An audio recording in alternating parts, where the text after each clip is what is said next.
Way to save the season to throw. Fire down! Incomplete down at the goal line by San Diego. Tomlinson off the left side. Tomlinson sidestep. Hello, history books. First they have to here's Sproles. Sproles inside the 10, inside the 5, and the Chargers win the game.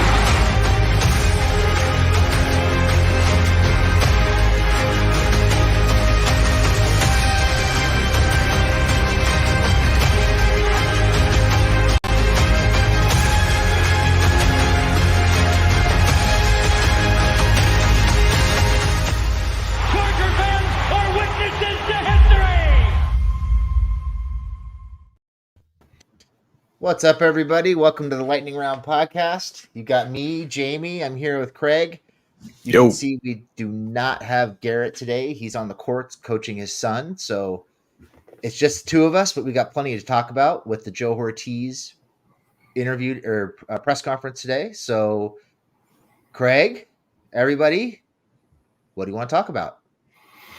I don't know, man. It's just so much to choose from. Let's start with the fact that this is a complete 180 from everything we're accustomed to when it comes to the Chargers, whether it be leadership or direction. You talk about a guy who stepped in front of a mic, and though he seemed very nervous to start, I think he held his own very well, very much so. He immediately came off as more personable, relatable, and likable than some people we've dealt with here in the past. And again, though he was nervous, he was much more, I would say, direct and concise, very cogent. Nowhere near as uptight also is what we're accustomed to, but just stating his goal very clearly, goals, the way the team's going to communicate from the top down, how things are going to cascade. And I think we're going to talk more in detail about all the specifics, but overall, I think the guy did a great job for someone who doesn't necessarily want to be in front of a mic. He had a little bit of the ball guy sweats, which I can, definitely relate to. When you're under some hot lights, man, and you don't have any hair on the dome, it comes streaming down. But he came prepared. He had the towel and everything, so good on him. But he did calm it down, and it felt a lot more natural. Fully charged battery, fully charged. Thank you. I didn't need that. But anyway, but he was definitely, yeah, absolutely. Can you tell? But yeah, he definitely did everything he needed to do and more for someone that I've actually never really heard talk other than some of the videos that I went back and did and researched on him here in the past when I was learning more about him. I mean, he was my first selection, so I had to go back and dig a little bit deeper. For an opening presser, I was rather impressed with everything that he said and what he wants to bring to the table. So tell me a little bit more about what you thought. Yeah, I thought he did a really good job. I think, there were some key takeaways for me. One was he talked about a lot about churning the bottom of the roster, churning the practice squad, things that we've been begging for years. It seems like for most of the last, 12 years, maybe 20 years, the practice squad is the same almost every year. There's no real effort to turn things over or add people to it or improve it. And the bottom of the roster, usually with the exception of maybe a couple of spots here or there, is almost always the same. And what do you know? The team never has depth. Oh. So he talked about, players being their most valuable asset. He talked about churning spots, always looking to improve. The goal should always be for any NFL organization is to elevate the bottom of the roster more towards the middle of the roster and then replenish the bottom of the roster. And that's something the Chargers have struggled with since forever. So just the fact that they're acknowledging that and they're talking about that being a priority, I think, is a really big deal. And he talked about finding players who, obviously the old cliches, big, strong, fast, tough, smart. I think those were the 5 adjectives he used. But then he added on to it and said, we want players who are committed to team. Mm-hmm. Players who are going to play hard, whether they're up 30 or whether they're down 30. Maybe a little bit of a dig at the previous regime. But people who are there to fight for each other, who are there to fight for the team, which is something the Chargers haven't had. I think those are two, really big takeaways. And I know there was another point that I'm sure you're going to get to here in a minute where he talked about, always looking to improve and comp picks and what that means moving forward. And actually, just to tack on a little bit to what you were saying there about some of those cliches, interestingly enough, typically big, fast, and tough seem like something you would generally expect from a football team and the players. But honestly, are the Chargers a big team? No. Are they fast? Not really. And are they tough? So yeah, for every other team or most others, yeah, it would seem pretty cliche, but I think that he hit the nails on the head. He got all the keys, and talking about being committed to team definitely speaks to, I think, specific players on the roster. So there's not going to be any more self-serving. I don't think they're going to tolerate players throwing hissy fits in the middle of games, taking their helmets off, tossing them on the ground, and having the coach hand it back to them. I don't foresee any of that happening in the future. What are you talking about? Never could I be referencing. I don't know. That just came out of thin air. It's weird. But other than that, yeah, man, when you're talking about comp picks, just in general, collectively, not just the comp picks, but maneuvering around the roster, not being deathly afraid to be active in the trade market.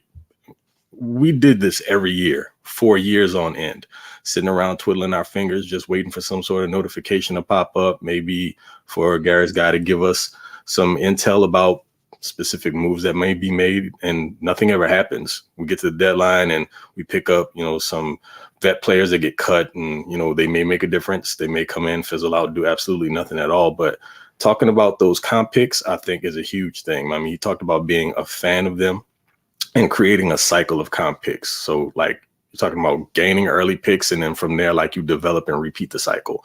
So he has a plan in mind. And what this tells me directly is it's all about building out the team long term. He's not thinking micro, it's all macro. But he also understands that he wants the team to compete now. He spoke to that also. There really is no vision of having, say, quote unquote, a gap year. He expects to compete this year and moving forward, and they'll be as flexible as they need to with the roster. I mean, that was another takeaway. He talked about having flexibility with the roster, which could mean a number of things. But again, if you want to take that literally, that could mean some guys aren't going to be available. Some people that you're used to, accustomed seeing on the roster, bigger names, may actually get shifted around. They may not be on the team anymore, or they may have completely different roles than what you're accustomed to as well. So the comp picks thing is huge because we see it every year. These teams stack these picks. They get these extra, selections of guys that they can bring in and develop, who would have thought that actual player development he spoke to, and be contributors to the team. And guys that they can either keep around, or they can look in the future to move for additional assets. So everything that he says were issues that we talk about every single year that we begged the previous regime to do. And from day one, he's coming in, nailing all those talking points. And I believe him. He talked a little bit about knowing himself. So again, like, being self-aware. He says, like, I'm good at personnel. He knows that.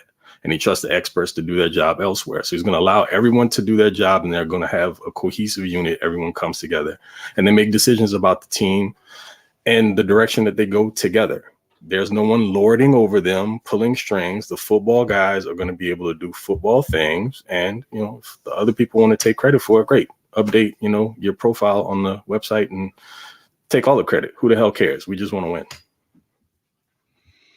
Yeah, he talked a lot about draft picks, about accumulating picks and accumulating players. And one of the things that he mentioned in particular, I should say, was the phrase "every pick matters."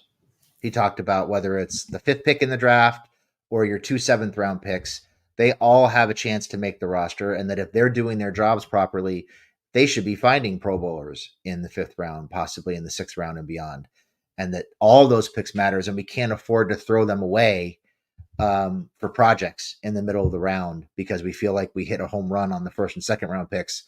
So now let's, take a Craig Megger or a Pipkins or whoever in the 3rd round. We need to make all those picks hit, or at least as many of them as we possibly can. And I think that's a huge, a huge change, a huge shift in how they've been operating, because it kind of seemed like they felt like they were doing well enough in the 1st and 2nd rounds to take those projects and to reach for guys that maybe they could have gotten a little bit later, guys who didn't pan out. And now you've got holes in the middle of your draft, and now you don't have depth. So accumulating those picks, accumulating those players, and adding the depth and finding the gem the diamond in the rough, so to speak, I think is something that hopefully we can all look forward to, this team finding key contributors in rounds 4 through 7, whereas in the past, they really haven't done that. And also, when you're talking about player retention, he mentioned just weighing out both the current and future value of guys. So, just because you're long tenured doesn't necessarily mean you're going to stick around. You've got to be of value to the team. Again, not just in the short term, but long term. And if they find value in maybe trading someone else off that's been rather productive and maybe they're aging a bit, he doesn't seem scared to do it. If it benefits the team, where it comes in additional personnel via trade or whether it's picks. So again, we've mentioned this before. You may be looking at some guys who aren't long for the team for another few years. Maybe this past season was their final, but just be prepared and be willing to part with them because it's for the betterment of the team. It's not going to be anything about tenure. I mean, when you've got guys like Keenan who's still producing at a very high level, there's reason to keep him around. I mean, I don't think they're going to get rid of Keenan for everything that we've heard.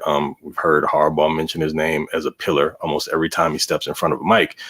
But if they did elect to trade Keenan off for assets, you could probably get pretty decent value for him based on the production that he's still giving off. I don't want to see him go.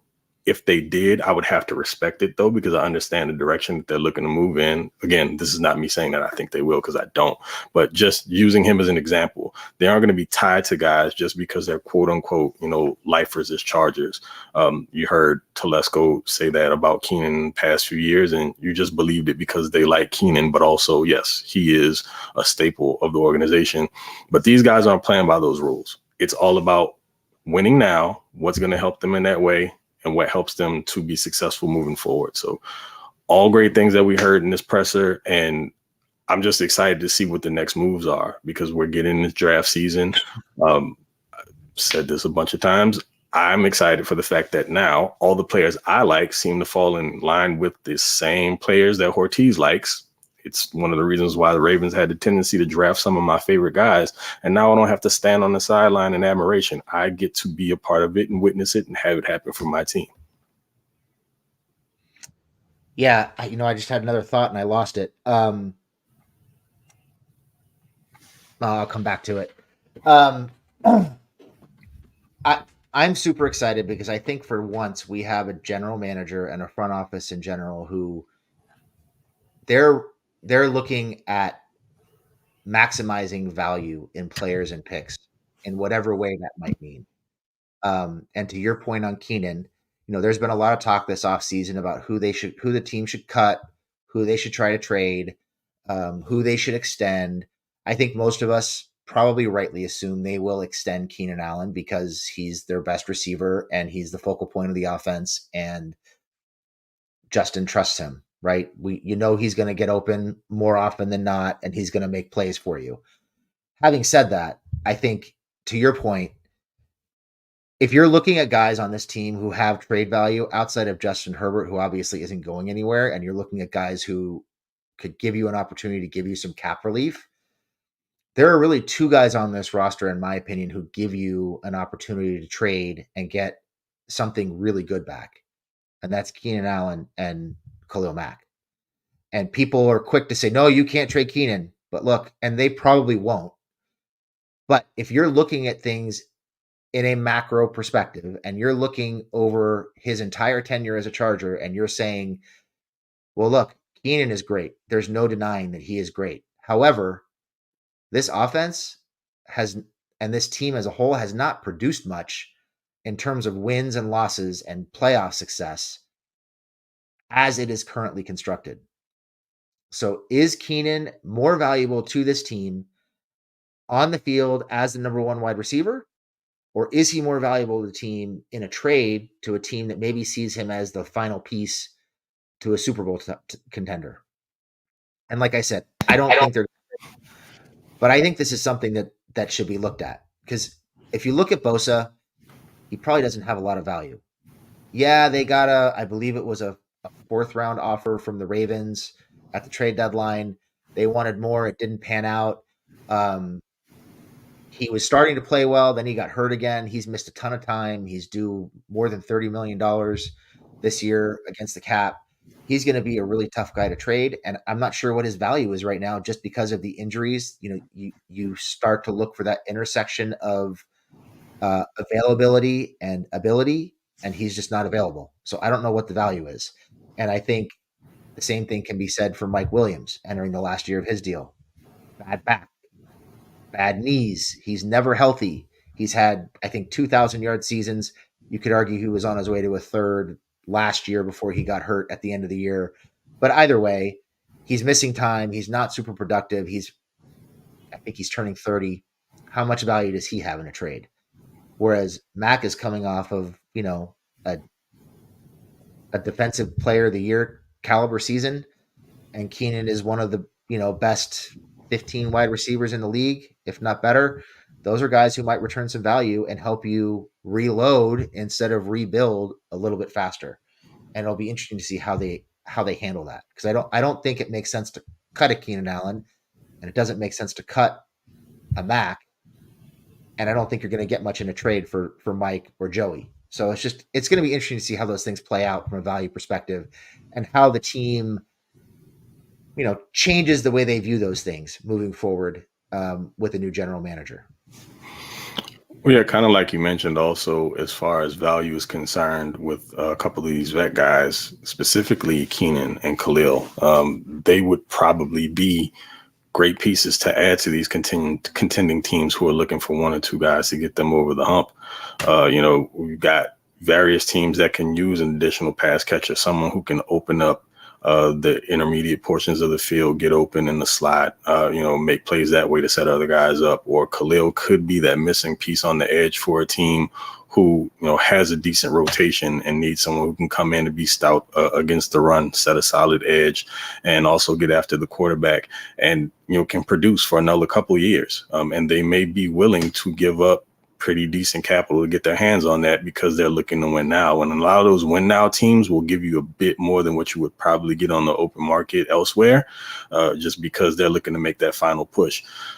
Like you mentioned, Mike Williams is probably gone anyway, but you're not going to feel much for him in the open market. And also, Joey's there's so much with Joey. It's hard to really understand how the league views him right now, but there isn't enough solid tape here in the last couple of years outside of just the injuries. It's just the on-field things that he's gotten into, and even his reactions to things off the field. I mean, there was that rumor about him, I think he fractured his hand some way, shape, or form after a game, and it just has like the way he carries himself, his general attitude. I mean, he's a loafer a little bit as far as his personality as just Joey. He's kind of like, he's a goofy guy, but other than that, what is he to your team? Is he going to be someone that contributes on the field and also is a leader in your locker room? Or is he someone that, if things aren't going great for him, is going to be a bit of a cancer? So hate to give the label to a guy like that, because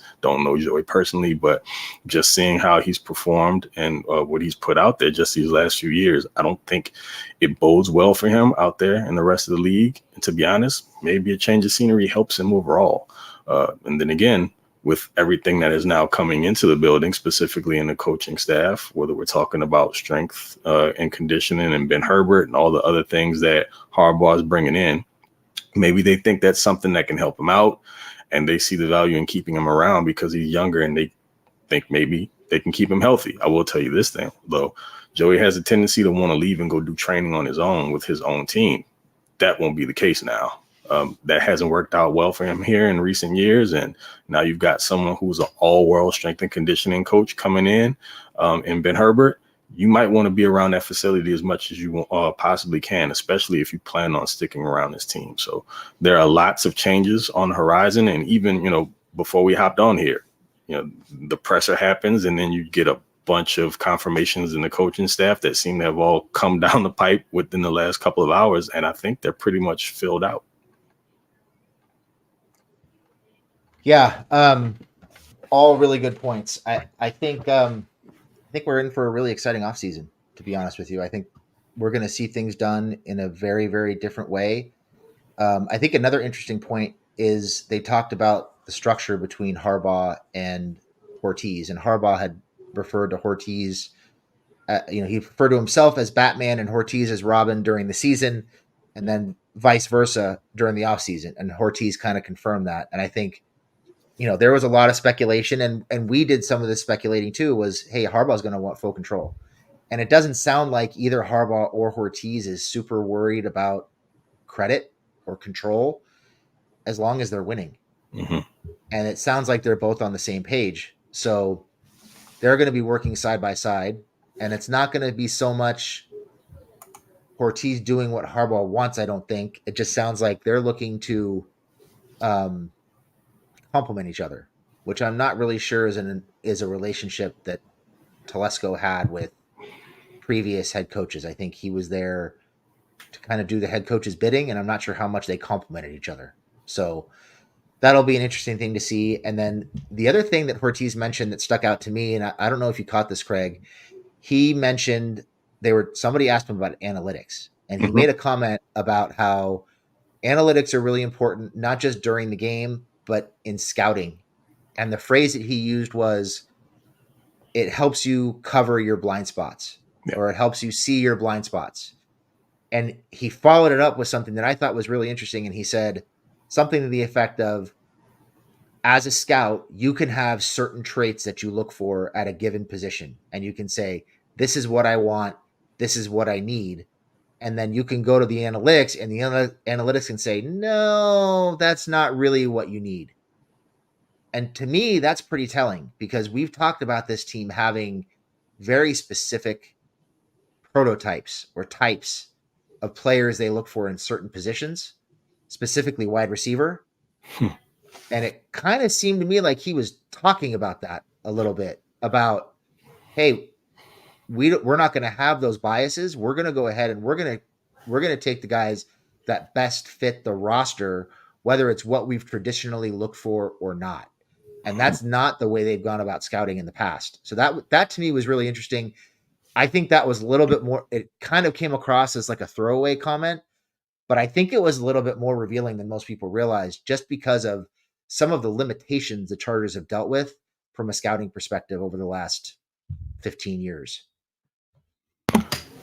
Honestly, it felt like the majority of this presser was speaking to how we're going to do things completely different than what everyone here is accustomed to, because that crap doesn't work and we know what does.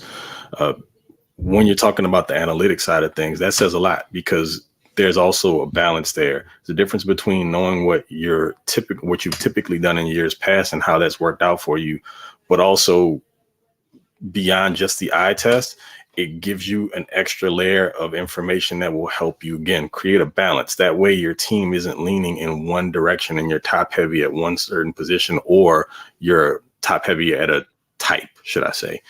We know what the Chargers have liked traditionally at the wide receiver spot. And yeah, I think they utilized a bit of that in Baltimore here recently when they went after Zay just last season, because that's not their typical wide receiver type. I mean, they haven't been really big on the big wide receivers the way that the Chargers are, but they haven't had like one of those super dynamic wideouts, and they added that to the mix this year along with some other possession guys, and they created a bit of a balance. So I believe Hortiz like wholeheartedly believes in that, and he's not looking at it as just like, I'm this huge analytics guy, but I think there's a place for it, and we're going to utilize it properly so that we can build out this team to where we get the type of guys that work best in the system. And just kind of also speaking to the system, he mentioned that the way specifically the defense is constructed right now, it reminds him a lot of the Ravens. And I know that he meant more of that 34 scheme with 3 down linemen and your 2 outside stand-up edge guys, but we know that there's a whole bunch of base defense that's run right now in the NFL, but it does tell me that he's going to be looking for the type of players that they had in Baltimore to fit a similar scheme here in LA. And then you have Mentor added to the mix. And so they already have a plan going in. This isn't something they're going to figure out on the fly. If you just listen to everything that he says, and then you look at the guys that they're bringing in, it all works in concert. And it makes perfect sense. And I think it's a great marriage between upper management and having a great understanding about what the team needs moving forward. So they're going to hit the ground running, and I really appreciate that. There's not going to be a whole bunch of confusion. These guys have a very singular mindset about what the team needs. They're all on the same page, and I don't think anyone's going to step on anybody's toes. And again, he mentioned that head coaching and GM relationship and how important that is. I think it might have been Popper that asked him about why they had so much success in Baltimore. And he mentioned, well, it's because of that relationship between head coach and GM, and the fact that once that relationship is appropriately put together, it cascades down to the rest of the organization, through the coaching staff to the players. And then you see the end result, a successful team from top to bottom, and everybody's on the same accord. So again, I think he did a great job today just talking about the vision overall. I mentioned to you before we even started the pod, I think I liked his presser a bit more than I did Jim's, because you mentioned this. Jim didn't really answer a ton of questions. There was a lot of anecdotal stuff going on there, and it was cool. But, we got into the meat and potatoes of things today with Hortiz. And again, it's a lot to be excited about, man. It feels like we're beyond the days of having our idea of the way that the team should be and watching all these other teams be very successful in how they build out their organizations. And we finally have some people that are coming to the building. The Spanoses have done the right thing and allowed the folks to come into the building that understand what it takes to be a winner. And we are probably going to have, I think we're going to know what that feeling's like here really shortly. I don't think it's going to take very long. And I wouldn't be surprised if this team, like he mentioned, doesn't really have a gap year, but is super competitive here in year one. Yeah. So there's some chatter going on in the group chat here. I'm going to throw up here from Charlie. And they have, during the show, they've announced that Roman is officially the OC. So thank you, Charlie. Appreciate that. I saw some other people mention that too. Appreciate the message and the support as always.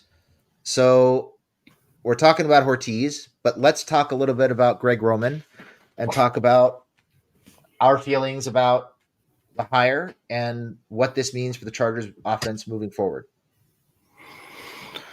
All right. So as far as Greg Roman is concerned, I know that for the last couple of weeks when the name started being floated out there, we weren't overly excited about it because we know that he has a certain style. Now, granted, he is exactly what we've been begging for with regard to developing a solid run game, because if he does nothing else, he's going to run the ball and do it successfully. I don't think he had anything less than a top 10 rushing offense during his any of his OC runs. The problem there is that he's very run dependent, and I want to shoot him a little bit of bell here because I think some of that has to do with who his quarterbacks were. Granted, you played with a couple guys who were able to use their legs, and so they were very, very run dominant, and the pass game was almost complementary to the run. But now you have a quarterback that can throw the ball all over the field, use his legs, and you couldn't ask for a better prospect at that position. So I think this will allow Roman to maybe open things up a little bit more. I mean, he's also got a passing game coordinator, so there are guys in place to help him out there. But traditionally, Roman is heavy run. They essentially ran him out of Baltimore, and people wanted nothing more to do with him. But he's got a long history with Jim, and Harbaugh trusts him. And again, the one thing the Chargers have not had for years on end is a solid run game. And they have an opportunity here to transform themselves into one of the top rushing teams in the NFL, because Roman's going to put his all into scheming that up. I like the way that he maneuvers his offense with regards to personnel. And I mean, even getting guys in motion, he'll show you one thing a certain way in a certain set and formation. And they'll use that play once it's successful. And then later on, he'll build off of that and incorporate some sort of play action shot off of it. But it's kind of the middle ground that I want him to improve on, some of those intermediate passes and being a little less predictable. When the run works is great, but you can almost bet that he's running the ball to set you up for a deep shot. And I'd like to see him be a little bit more methodical in the passing game at times. But again, I know he wasn't our first pick as an OC choice, but I'm going to give him a little bit of a grace here, because I think you have to take into consideration what he was surrounded with at his other stops, the types of quarterbacks that he had, and maybe that played into it a bit. So yeah, I agree with a lot of what you said. I think I'm lukewarm on Roman. I think there are things that he does very well. One of our big gripes for the last couple of years has been that the Chargers never really established an identity in the run game. They ran the ball well against Miami week 1 this year. Other than that, they really didn't run the ball at all. They really did not run the ball for 3 years under Staley. And it's just seemed like they had a specific way they wanted to run the ball, and they were going to run that ball, whether it suited the offensive lineman or not, and they never had any success with it. I think one of the strengths of hiring Roman is that he is going to figure out what works, and he's not just going to figure out what works. He's going to spam the fuck out of it until it doesn't work, and then he might keep running it a little bit more.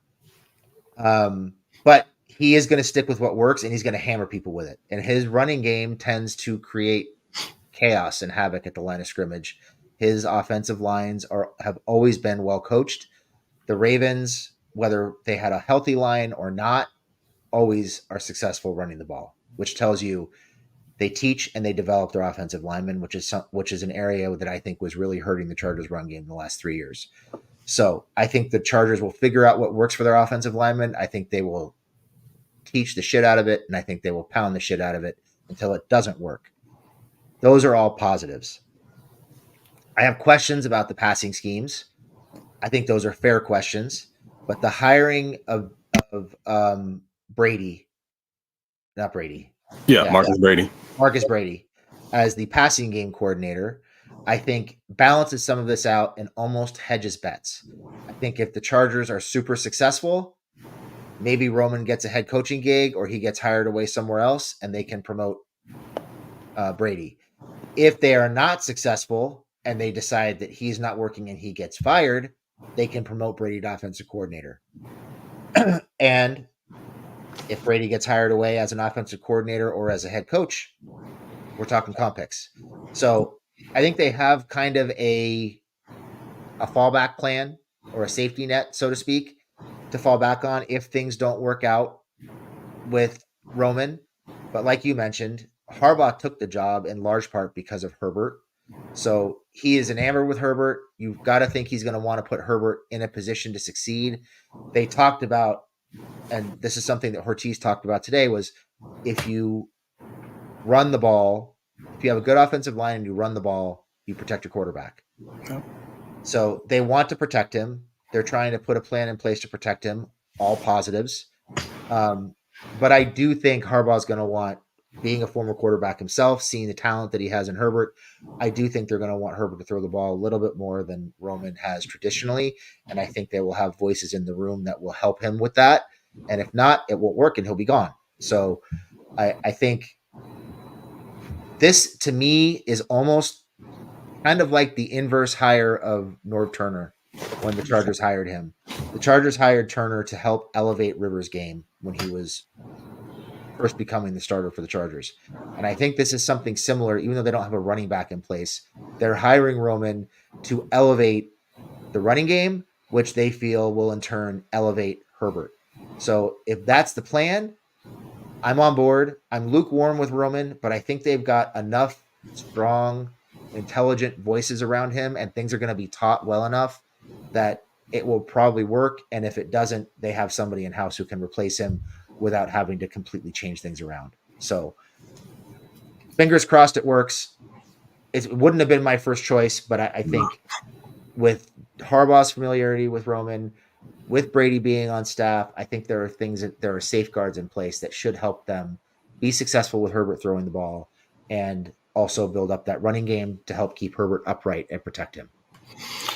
Well, yeah, and therein lies the difference between what Roman's had in the past and what he has now. The difference is you didn't have a QB that you could trust to drop back and throw the ball 30 plus times. Now you have one. You just don't have to do it. But if you need to, he has the ability. Previously, again, run heavy because you didn't have that type of quality pocket passer to run those types of offenses and be a little bit more nuanced. And I'm not saying that Roman's offense is super nuanced. There are some things that I think that he does that I like. But like you said before, he will run it into the ground until it doesn't anymore. And then there doesn't seem to be much of a plan B once it stops. Herbert changes the whole equation there. So I think Herbert actually has the opportunity to make him a better offensive coordinator and play caller because the playbook's completely open and you have more options. And as far as the game plan is concerned, you can come out and do whatever you need to for that particular opponent that week. If it requires a little bit more pass than a run, then you have the quarterback that can do that. But there's still going to be a balance. It's never going to lean super heavy pass. If anything, it'll be closer to 50-50, but a little bit more run. And I mean, imagine that, the Chargers potentially being more of a running team, but I don't even think it'll be that from week to week. I think more often than not, the game plan is going to fit the opponent, but they always have the option to cram the ball down your throat in the run game. And then when you're talking about in the playoffs, if they have to travel, that sort of offense will do just that, travel in any weather. So I think as much as we don't necessarily love the idea of Roman, having a quarterback like Herbert helps him immensely. So we have this comment here, and this is not the only comment he's made to this effect, but MWO says, doesn't have nothing to do with the quarterback. He can't scheme up a passing attack to save his life. Talking about Roman. So I do think it's worthwhile to point out that when Roman came on board in Baltimore, Lamar was still at a point where he was very limited as a passer. When he came out of college, Lamar, unless he was on the move, could not throw the ball outside the hashes accurately. He could not throw the ball down the boundaries accurately. He had the arm strength. He had the arm talent, but his footwork was a disaster. And if it wasn't happening right in front of him between the hashes, he couldn't see it and he couldn't hit it.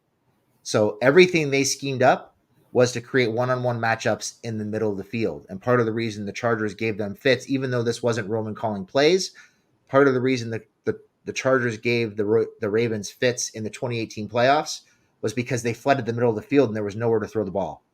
So these things hopefully will evolve because we know Herbert can throw the ball. He can get the ball outside the numbers. He can get the ball to the sidelines.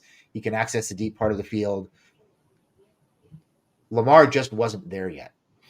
Herbert is there. So I don't think they'll limit Herbert the way they limited Lamar. They had to be really tight with their passing schemes in Baltimore, in my opinion, because of what they had to work with when he came out of college. He was just very raw. I mean, it's similar to Kaepernick in that way, right? Because same thing. Colin had a very strong arm, was super athletic, but he was not very accurate as a passer. And also there was no such thing as layering the ball in spots and spaces. He was throwing BBs around a bunch and they were taking shots and things of that nature. So again, Roman had to work with the type of quarterbacks that he was given. And I think he did the best with what he had. I'm not absolving him of all blame. I mean, yeah, you still have to be able to scheme up a passing game to help your quarterback be successful. But again, you use the pieces that you're given and you make the most of it. And I think because of what he had under center, he did just that. And this changes the entire complexity of the complexion of what you're accustomed to from a Greg Roman offense. When you have a quarterback who can throw the ball at every level of the field, who also is mobile, I mean, you won't be depending on him as much to do that because he's not as aggressive a runner as the other guys are. It's not like the basis of his game, but he is way more athletic than people think. You've seen it on occasion. He'll be able to pull that out of his bag of tricks every now and again to keep defenses honest. And when you're talking about man-to-man defenses and guys running with their backs turned, and sometimes the coverage is going to be in lockstep with those passing concepts, and guys won't be open, but no one's going to be looking. And good luck catching 6'6", 240 pounds that runs 4.6. He's still going to be able to move the ball in that way. But again, we're talking about a quarterback that is very different than what Greg Roman's been accustomed to. So have to take that into consideration. Yeah, so I think, nobody seems really thrilled about the Greg Roman hire, and I think to an extent that is fair. But we kind of have to. I think at this point we've all been pounding the table for Harbaugh for months now. We got him. I think we have to trust him and give him the opportunity to build out the staff the way he wants to and see how it happens and see how it works out. So we'll see how it plays out. Is he the end all be all? I don't think so. That's why I'm lukewarm on it. But hopefully there are enough voices in the room to help offset some of the struggles that he's had. Well, you mentioned it. They've hedged a little bit with having a passing game coordinator. And if anything that I took away from today's press is the fact that they're going to be very collaborative. So on a week-to-week basis, they're going to come together and find out what works and what doesn't. And I think that you're going to see a very flexible offense. In particular, when we see what happens with this draft and what direction they go in offensively and what type of piece they add to the offense, all of this opens up, a plethora of things and options that they can take advantage of. But we just have to see how they build it out. You can look at some of the past roster construction and kind of get an idea of what they might want to do. But again, I keep going back to this. It's very different when you have this type of quarterback. You're not going to pay what you're paying Justin Herbert to come out and hand the ball off 40 times a game. He's going to throw the ball. If you're going to throw the ball with Herbert, you're going to have to give him some other weapons. And right now, we'll see here in the coming weeks and how things pan out. Some guys aren't going to be around, and you're going to have to restock that. How they do it, whether it be, they're going to maneuver the cap however they do it, whether it be through free agency or through the draft, probably going to be both. He's going to be slinging the ball around. It's probably going to be to a couple of new weapons.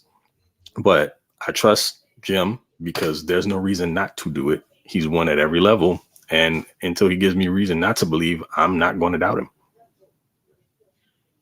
Well said. We're going to start to wrap up here pretty soon. I've got one more super sticker comment, and then we'll take a couple more questions and we'll get out of here. So HMS Verdun says, Harbaugh with luck was run the ball, but be efficient and take shots when it's on and passing. I can totally see that with Herbert. Pass 30 to 35-ish times a game, but get big chunk plays. I think that's probably the mold they're looking for. Pound the ball, run the ball between the tackles, be physical, wear the defense down, take shots when the situation calls for it, pick up chunk plays. I mean, we've been watching Herbert throw the ball 40 to 50 times a game almost every week for a while now. So I think putting him in a situation where he can be efficient and effective throwing the ball, 30 times a game, you're extending his shelf life, and you're helping him with his durability issues, reducing the number of opportunities teams have to hit him, reducing the number of dropbacks. I mean, I think all of this ties together, and it's about, we all want Herbert to throw the ball, but at the end of the day, it's about marrying the run and the pass, like we heard about for the last 3 years, but never happened. I think that's what the goal is here. Yeah, I agree. Again, totally in total agreement. I think as far as the offense is concerned, there's going to be a definite uptick in the balance there. Herbert's been asked to do way too much here in years past. It's essentially, and we mention this all the time, very little margin for error. Those days are over. There's going to be a solid run game. We don't know who the running back is going to be. We shall see, but we can guarantee that this is going to be a different identity for this offense. So just looking forward to what's to come. I keep seeing comments similar to this, so I'm going to throw this up here and we can talk about it. Brock Bowers is a near lock if the Bolts stay at 5. Jim uses his tight ends a ton, and that's Roman's favorite position to scheme his pass game. I would not be surprised if they trade back. With as much as Hortiz talked about hoarding picks and players and finding value, I could totally see them trading back into the early teens. And I think somebody like Bowers might be more likely, assuming he's on the board, if they trade back. I have a feeling we're probably looking at a trench pick of some sort if they stay at 5. Offensive lineman, possibly an edge player with Mack and Bosa up in the air. I don't know. I haven't studied Bowers yet. I know he's a good player. I've seen highlights of him. I'm not going to comment on whether I think he's worthy of a top 5 pick. Probably not the way I would like to see them go in general with a tight end. And I think we overuse the generational tag with players way too much lately. But I have a feeling we might be leaning towards a trench player in the top 5. Just a hunch, but what do you think, Craig? I get where everyone's going with this, with Harbaugh and the way that he loves his tight ends. I mean, you can look at Bowers and think about Vernon Davis from the 49er days. I get that. They're, I think, similar size, around 6'3", 6'4", 240-ish. We'll see what the officials are for Bowers when the combine comes up. And yeah, Harbaugh recruited tight ends quite heavily. Typically, the tight ends are like his top 2 or 3 receiving targets, options in his offenses. As far as the trench pick is concerned, just kind of starting to look into the offensive line class, particularly the tackles, it's kind of deep this year. And when you look at it from a developmental perspective, I mean, honestly, I think they may keep Pipkins around just to see how it works out this year and may not have to use high draft capital on a tackle per se. They can bring in a guy who they can work in year 1. I mean, if he doesn't have to see the field, great, and they can develop him. And you would think with this new coaching staff of guys who know what they're doing, they can get a young kid maybe in the 2nd or 3rd round that they can, have ready to go in a year or so and use that pick elsewhere. There are different positions in this draft that I think work out really well in their favor. The trenches being one at tackle. And I mean, we'll get to all of this when we start doing our breakdowns. There are some really nice receiving options as well. So you don't have to go as high as you would think. Tight end's a little different because, there's like one guy in the top tier of tight ends. And then there's just like, a significant drop off. But there are other guys that can play. And what you've also seen here in the past is they spend a pretty decent amount of capital on tight ends. They'll double dip there. So they may not find it necessary to go with a Bowers in like the top 5. If they do trade back and they find themselves with an additional pick and say they stay within the top 10, they could still go the Bowers route there as well. But if we're talking about trenches, technically, if you're, speaking to tight ends, you could kind of sort of look at that as a trench pick, especially if it's a guy that you can line up as a traditional Y and then move him around. You can do a little bit of that with Bowers. He's not a traditional Y tight end, but he blocks his behind off. He definitely gives the effort. Size is a bit of a question. But I think if they go trenches early, I wouldn't be shocked. But with the depth that I've seen here at the tackle position, I think they could wait on it. We shall see. I think you could make that argument for tight end. I think you could make that argument for tackle. I think in this class you could make that argument for edge, to be honest with you. I would love for them to get Neighbors at 5 if they stay there. I think that's the dream. I don't know that it happens, but I think that's the dream. He would do so much for this passing game and be such a great compliment for Keenan. And he'd probably make QJ better too by taking some pressure off of him. So that would be amazing. Will it happen? We'll see. I had to put this up just because it made me chuckle. Kahan likes Guyton on the offensive line. No. There's a Guyton. Oh, right. I thought she was talking about Jalen Guyton. No. I mean, with the weight Buddy put on after he came back from that injury, he was looking a little offensive line-ish, but nah. It was Guyton's the tackle from Oklahoma, I believe. So he's another guy, but he, after his Senior Bowl, it looks like his stock's climbing a bit. He's one of those guys that if you trade it back, you could probably still get in the top 15 and pick up an extra pick. But again, we'll get to that come draft time. My brain immediately went to Dad Bod Guyton. That's okay. I mean, we've been terrorized by this for a couple of years now, so it's just one of those things. It's going to take a little while to get accustomed to it. Let's see. Is there anything else? Looking for another comment. Oh, man, I saw somebody say that Herbert ran a 4.7 at the combine. Now he ran 4.6. I think it was a high 4.6, if I'm not mistaken. He was faster than 4.7 though. I don't remember. I usually don't pay much attention to quarterback 40s at the combine. Richie Farley says, curious on the thoughts with Jesse Minter. So what are your thoughts on Jesse Minter, Craig? Oh boy. the beauty of what Jesse Minter is doing, what he did is that he took a defense that worked in the NFL. He brought it to Michigan. So this isn't some transition from a guy who's going to try to make his defense that might have been, gimmicky in college coming to the NFL and see if it'll produce. This is a guy who worked with, Mike McDonald and John Harbaugh, and he took that defense and applied it. Like Jim sought out that help in order to build up a defense to stop the Ohio States of the world because he couldn't beat them for a few years, for years on end.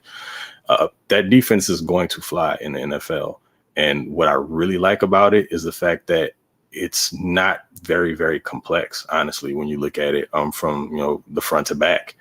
It's going to allow players like Derwin to be very successful because he's going to be put in positions to play at, optimally. He's going to be able to perform the way that you've seen him. Well, let's just assume health or the injuries from the past haven't taken away the athleticism. He's going to be able to show you a little bit more of what you saw in those first few years and be that guy all over again. Mentor's going to see that happens, but they're also going to give him help around on the perimeter as well. He likes corners that can come up and hit. So no more of that Mike Davis nonsense that you were used to seeing where, guys were ankle biting and whiffing in the open field. They're very disciplined. They're elite open field tackles that are made. And I think that's, again, going to translate over because they're going to stress the fundamentals and guys are going to be able to play fast and free. They're going to reduce the amount of thinking that they have to do at every level of the defense. And they're going to instill a different type of mentality. And if you're not going to be able, or if you're not going to want to come up and get your nose dirty in the run game, then you're not going to see the field. And again, this all starts from where Hortiz mentioned earlier. It permeates, starts with the head coach, general manager, and that attitude trickles all the way down. So Mentor's going to come in, implement that defense, and it should be very successful pretty early on. And I think they're going to get the requisite pieces to ensure that happens. And to be completely honest with you, there are some guys, and we keep alluding to draft picks. I know I've started my process already, so it's in my head, that fit this type of defense to a T. And you don't necessarily have to look for them in the first and second round. If you can get a couple of them around there, great. But there's some high quality players that suit this defense, not just from Michigan, in like your middle rounds. So this is a really good draft to need the type of players to run that scheme. They're going to let these players play fast and be aggressive and come downhill and make plays. And you better not get stuck behind the chains, behind the sticks on these guys, or they're going to come after you with a reckless abandon. So they're going to blitz, they're going to attack, they're going to come after the quarterback. I think it's the kind of defense the Chargers need, just from a standpoint of, I think this is going to be kind of a thin year in terms of defensive talent and personnel on the Chargers roster, just because of some of the guys they're going to have to say goodbye to. And it's going to simplify things. And I think they can kind of mask some deficiencies and plug some holes and hide some gaps just by being aggressive and playing loose and free, instead of having to think about what rules they have to follow if somebody shifts from the left to the right, or, there's a three wide receiver bunch on the left side, or whatever it might be. They're just going to play and they're going to attack. So they should be fun to watch. It should make things easier on the guys. And hopefully, like you said, they're going to stress the fundamentals and they're going to tackle and they're going to be physical and they're not going to be soft anymore. I just need to see some decent open field tackling. I mean, just get some guys in there that are willing to, again, hit somebody, man. It's just, nothing's been more frustrating about this defense in the past. I mean, they're already known for being finesse, but on the defensive side of the ball, offenses didn't fear them. You're talking about guys taking really poor angles and not being aggressive or being overly aggressive and, not seeing what they hit, ducking their heads, diving at ankles. It's all been really embarrassing. And again, this regime's not going to stand for that. I really can't wait to see this defense in action. They're going to definitely have to plug some holes with some guys that may not be of the most upper tier of talent. But when you're structurally sound and, you do things as you're coached and they get that type of repetition in and that type of discipline that's going to be instilled, it's going to kind of be the great equalizer. It's going to help out where you're lacking on the athleticism side of things on your defense. So look for them to be, again, very well put together, make fewer mistakes, and it's going to pay off in the long run. And they'll be able to kind of cover some of those defensive blemishes with guys who may not be, the highest level of athlete. All right, guys. Well, we appreciate you joining us. Craig, thanks for joining me tonight. Yeah. Hope you guys enjoyed the show. As a reminder, we'll be back on right here tomorrow at 5:30 talking about Chargers defensive free agents.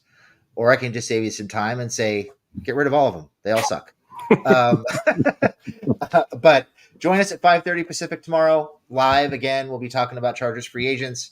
We'll get into some cuts and probably kind of talk about some surface level restructures and extensions for the Chargers to save some cap space. And then later in the week, probably Friday, maybe Saturday, I'm going to put out a solo pod going in depth on structures and extensions. So thanks everybody for joining us. Hope you have a great night. Hope you enjoyed the show. We'll see you back here tomorrow at 5:30. Salute.